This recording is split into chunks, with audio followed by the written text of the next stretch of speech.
A couple of days ago, we asked our viewers on Facebook, what is the one thing you will never take for granted after the pandemic is over? And we received hundreds of responses. So let's begin with Priscilla Martinez, who writes, big family gatherings where you can hug everyone. And hugs came up a lot in your responses.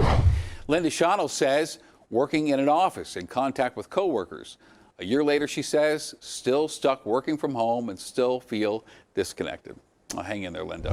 And Brandon Town says it's a toss-up between movie theaters and brunch on Sunday morning.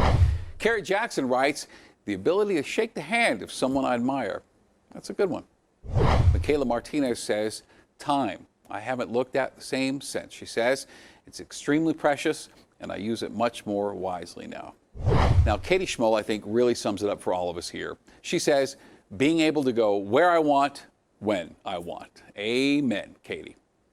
You know, for me, it's how precious the grandparent-grandchild relationship is. Like for so many of you, there was this large chunk of time that my 5-year-old couldn't see her grandparents. It was sad for her, it was sad for them, it was sad for her mom and me.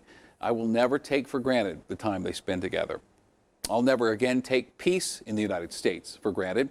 And we discovered over the last year it is a thin, brittle line that separates how we expect our politics to be carried out and the chaos it can break down into.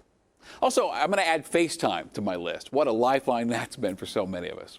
And finally, even though it's back in full supply now, I will never again take for granted access to toilet paper. Do you remember that? That was crazy. There was one worry night. I was driving home at midnight, pulled into a 7-Eleven, and asked the clerk in a panic if they had any. He said no, but he had a 4-pack in the trunk of his Corolla he'd sell me for 20 bucks. I did not buy it. So thanks for all your wonderful responses here. And by the way, I have never and will never take for granted how many of you turned to Denver 7 throughout this pandemic. And my hope is that this time next year, the vaccine will have become so widespread and common that we take it for granted.